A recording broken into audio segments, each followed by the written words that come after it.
Hello, my name is Muhammad Shakir. The topic which are going to discuss today is transforming principle. तो आज हम जो topic discuss करने वाले हैं उस टॉपिक का नाम है ट्रांसफॉर्मिंग प्रिंसिपल।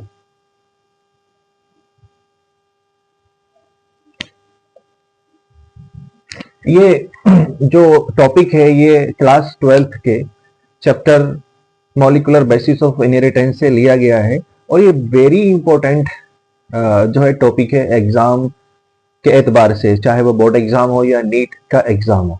ठीक है, तो आज हम डिस्कस करने वाले हैं। तो इस टॉपिक को डिस्कस करने से पहले सबसे पहले हमें जानना चाहिए कि ये टॉपिक कहां से ले गया। एक्चुअली आज हम जानते हैं कि जो जेनेटिक मटेरियल है, बेस्ट जेनेटिक मटेरियल कौन सा है? डीएनए। ऑल ऑर्गेनिज्म के अंदर, चाहे प्लांट्स हो एनिमल्स हो, अक्सर ऑर्गेनिज्म में जो जेनेटिक मटेरियल है आज हम जानते हैं वो क्या होता है? डीएनए। लेकिन कुछ वायरसेस के अंदर आरएनए भी जेनेटिक मटेरियल की तरह काम करता है ना। तो हम जो कहते हैं कि जेनेटिक मटेरियल क्या है, डीएनए है, ये ऐसे ही पता नहीं चला। इसके लिए काफी सारे एक्सपेरिमेंट किए गए, इसके अध्ययन के सर्च के लिए काफी एक्सपेरिमेंट किए गए। उसी में से एक एक्सपेरिमेंट सबसे पहले किया ग्रिफिथ ने और इसका नाम रखा ट्रांसफॉर्मिंग प्रिंसिपल, और इसको हम लोग ग्रिफिथ एक्सपेरिमेंट के नाम से भी जानते हैं। किसके नाम से जानते हैं? Griffith experiment. This principle is also known as Griffith experiment. Okay, तो जैसे नाम से पता चल रहा है ट्रांसफॉर्मिंग, ट्रांसफॉर्मेशन अपने आप में नाम ही काफी बताने के लिए। ट्रांसफॉर्मेशन मतलब बदलाव, ठीक है, तो बदलना, एक बदल जाना। तो इसमें यही हुआ। अब कैसे हुआ? सबसे पहले ग्रिफिथ ने ये जो प्रपोज किया था, इसको किसने किया था? फ्रेडरिक ग्रिफिथ ने। फ्रेडरिक ग्रिफिथ ने ये ट्रांसफॉर्मिंग जो प्रिंसिपल है ये दिया था इन 1928। ठीक, अब एक्सपेरिमेंट किए गए तो एक्सपेरिमेंट ऐसा तो नहीं है कि ऐसे हो जाएंगे, उसके लिए कुछ मटेरियल चाहिए। तो इन्होंने जो अपना मटेरियल लिया वो क्या था? एक बैक्टीरियम था। वो एक बैक्टीरियम लिया, ग्रिफिथ ने एक बैक्टीरियम लिया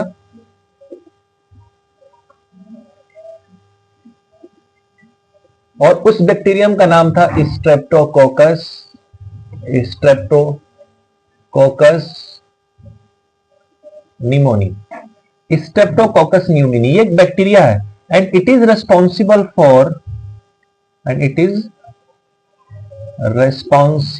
फॉर कॉजिंग निमोनिया।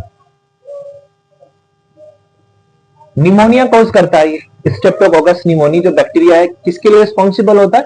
निमोनिया, जो कि एक बैक्टीरियल डिजीज है। ठीक है, अब जब ग्रिफिथ ने इस स्ट्रेप्टोकोकस निमोनी को कहां ग्रो किया? कल्चर प्लेट पर।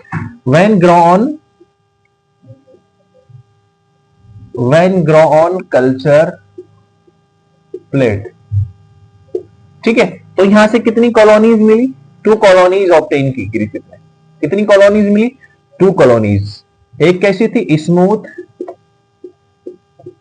शाइनी कॉलोनीज, ठीक है, और दूसरी कैसी थी? Rough colonies. रफ कॉलोनीज है ना। मतलब कल्चर प्लेट मींस एक प्लेट थी, यानी कि जो कल्चर मीडियम होता है, कल्चर प्लेट है, वहां पर कल्चर मीडियम डाला और उस कल्चर मीडियम के ऊपर जब ग्रो किया तो हमको 2 टाइप्स के यहाँ पर बैक्टीरिया देखने को मिले, बैक्टीरिया की कॉलोनी देखने को मिली। बेसिकली 2 टाइप्स के बैक्टीरिया की कॉलोनी देखने को मिली। एक तो शाइनी कॉलोनी थी जो शाइन कर रही थी, और एक कैसी थी? रफ कॉलोनीज थी। तो ये समझ लो, मैंने जो ब्लैक से यहाँ पर मार्क किया ये रफ कॉलोनी है और ब्लू से जो है ये शाइनी कॉलोनीज है। ठीक है, शाइनी कॉलोनी को हम या स्मूथ कॉलोनीज को हम लोग क्या कहते हैं? एस स्ट्रेन बोलते हैं, S strain. And rough colonies को आर स्ट्रेन कहा। यानी कि बैक्टीरिया के 2 टाइप्स मिल गए, बैक्टीरिया के 2 टाइप्स मिल गए। ठीक है, अब ये जो एस स्ट्रेन था, स्मूथ शाइनी कॉलोनीज जो थी, ये थी ड्यू टू, किस वजह से थी? ड्यू टू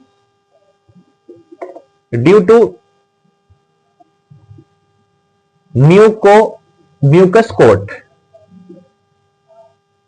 एक म्यूकस कोट था और ये क्या था? म्यूकोपॉलीसेक्राइड का, या हम लोग कह सकते हैं म्यूकस कोट था। ये एक तरह का पॉलीसेक्राइड होता है, पॉलीसेक्राइड। तो म्यूकोपॉलीसेक्राइड की एक लेयर थी, मतलब सपोज ये एक बैक्टीरिया है, ये बैक्टीरिया, ठीक है, इसका साइटोप्लाज्म, ये डीएनए इसका, इसके चारों तरफ एक कोट प्रेजेंट, एक लेयर प्रेजेंट थी, एक एक्स्ट्रा लेयर, जिसको आप लोग ग्लाइकोकैलिक्स कहते हैं, मतलब इसके अंदर ग्लाइकोकैलिक्स प्रेजेंट था, ठीक है। और जो इसी वजह से ये शाइन कर रहा था, इसी वजह से क्या कर रहा था, ये शाइन कर रहा था, क्योंकि इसके चारों तरफ एक स्लाइम या म्यूकस की कोटिंग प्रेजेंट थी।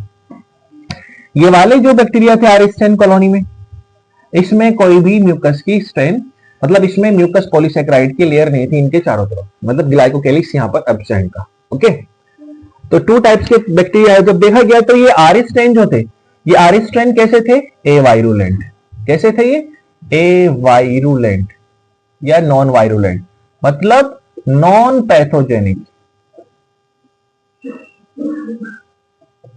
मतलब निमोनिया कोज नहीं करते ये। जबकि ये जो एस स्ट्रेन था ये कैसा था, ये वायरुलेंट था, वायरुलेंट और पैथोजेनिक कह सकते हैं हम इनको, यानी कि ये निमोनिया कोज करता है। तो ये दो स्ट्रेन प्रिपेयर किए थे ग्रिफिथ ने, है ना। तो ग्रिफिथ ने एक स्ट्रेप्टोकोकस निमोनिया लिया, उसको कल्चर प्लेट पे ग्रो कराया, और कल्चर प्लेट पे ग्रो करने के बाद उनको दो तरह की कॉलोनीज मिली, एक जो शाइन कर रही थी smooth colonies and rough colonies. Smooth colonies किस वजह से थी, एक बैक्टीरियम के चारों तरफ एक ग्लाइकोकैलिक्स प्रेजेंट था, जो म्यूकस पॉलीसेक्राइड का बना हुआ एक कोट है, एक लेयर है, इस वजह से ये म्यूकस स्मूथ कॉलोनीज, ये शाइनी कॉलोनीज बोलते हैं। रफ स्ट्रेन में, रफ कॉलोनीज में ये म्यूकस पॉलीसेक्राइड का कोट प्रेजेंट नहीं होता। तो ये दो स्ट्रेन प्रिपेयर किए। अब क्या किया ग्रिफिथ ने, आगे कैसे परफॉर्म किया वो हम लोग डिस्कस करेंगे यहां पर।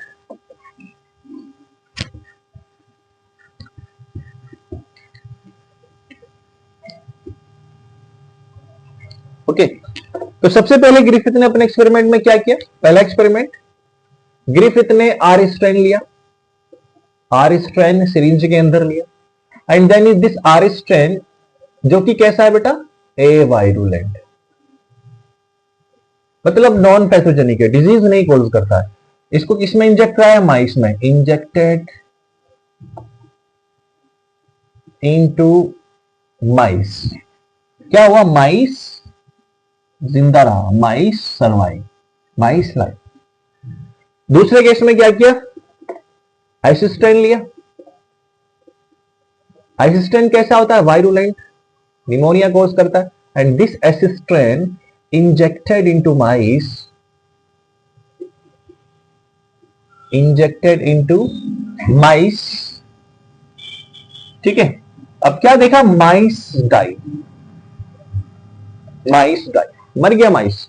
ऑटोप्सी किया गया, पता चला कि इसकी जो डेथ हुई है वो किस वजह से हुई है, निमोनिया की वजह से। निमोनिया क्यों कॉज हुआ, due to streptococcus pneumoniae bacteria, और उसके भी कौन से स्ट्रेन, स्मूथ स्ट्रेन है, एस स्ट्रेन की वजह से, ठीक। तीसरे केस में क्या किया ग्रिफिथ ने, एस स्ट्रेन ही लिया, लेकिन ये एस स्ट्रेन कैसा था बेटा, हीट किल्ड, कैसा था, हीट किल्ड। मतलब क्या किया, ये आपका एस स्ट्रेन है, ये एस स्ट्रेन वाले बैक्टीरिया यहां पर प्रेजेंट है, तो इसको क्या कर लिया,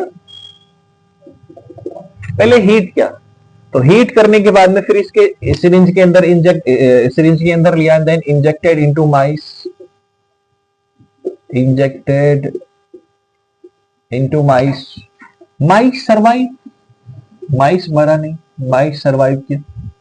ओके, एंड फोर्थ केस में क्या हुआ, मतलब अगर एसिस्टेंट ले रहे हैं और वो एसिस्टेंट कैसा है, हीट किल्ड है, तो माइस सर्वाइव कर रहा है, माइस की डेथ नहीं हो रही है, क्योंकि ऑलरेडी हमने पहले से हीट करके उसको मार दिया, ठीक है, ऐसा सोचा ग्रिफिथ ने। अब जब फोर्थ कंडीशन में क्या किया, एसिस्टेंट लिया, कौन सा एसिस्टेंट, हीट किल्ड, ये वही है, heat killed assistant plus R stain. अब यहां पर दोनों को मिलाकर जब माइस के अंदर इंजेक्ट किया, इंजेक्टेड इनटू माइस, ठीक है, क्या होना चाहिए था, ग्रिफिथ ने क्या सोचा होगा, मतलब हीट किल्ड एसिस्टेन से भी माइस नहीं मर रहा है और आरिस्टेन से भी माइस नहीं मर रहा है, तो दोनों एक साथ देंगे तब भी नहीं मरेगा, है ना, यही होना चाहिए था। लेकिन क्या हुआ, यहां पर माइस डाई, माइस डाई, बस ग्रिफिथ का सरप्राइजिंगली क्या हुआ, माइस डाई। अब जब इसका ऑटोप्सी किया गया, मतलब इसका टिश्यू लिया गया इसका, ठीक है, देखा ऑटोप्सी किया, तो क्या देखने को मिले, live assistant, live assistant found. भाई हमने तो कोई भी लाइव स्टैंड इंजेक्ट नहीं कराया था, तो ये लाइव असिस्टेंट कैसे आए? तो ग्रिफिथ ने कंक्लूजन क्या निकाला कि कुछ ना कुछ था असिस्टेंट के अंदर। ग्रिफिथ ने क्या बोला कि something is transferred from heat killed assistant to R stand and that thing causes the transformation of R stand to assistant, है ना। वो चीज क्या थी, ये इस प्रिंसिपल से हमको नहीं पता चला, ठीक है, कि कुछ ना कुछ ट्रांसफर हुआ, जिसने क्या कर दिया, आर स्टैंड को हीट किल्ड असिस्टेंट से कुछ ना कुछ ट्रांसफर हुआ, और उस असिस्टेंट ने, असिस्टेंट के अंदर से जो गया आरिस्टेंट में, उसने, उस चीज ने क्या किया, उस मॉलिक्यूल ने क्या किया, आरिस्टेंट को बदल दिया, ट्रांसफॉर्म कर दिया, बदल दिया असिस्टेंट में, और उस असिस्टेंट ने माइस के अंदर क्या कोज किया, निमोनिया कोज किया। आगे जब और एक्सपेरिमेंट किए गए, बायोकेमिकल कैरेक्टराइजेशन किया गया, तो पता चला कि वो चीज क्या थी, एक्चुअल में वो चीज क्या थी, डीएनए थी। मतलब ये था कि हीट करने के बाद भी कुछ चीज यहां पर बची रह रही है जो डीनेचर नहीं हो रही है, और जैसे ही उसको होस्ट मिला, वो आरिस्टेंट के अंदर एंटर किया, बदल दिया आरिस्टेंट को असिस्टेंट ने। तो यहां पर कंक्लूजन क्या निकलता है इसका, something is transferred from heat killed S strain to R strain that causes transformation of R strain to live as strain, ठीक है। ये ट्रांसफॉर्मिंग प्रिंसिपल था, तो इजी था। मैं उम्मीद करता हूं आपको ये समझ में आया होगा। Thank you.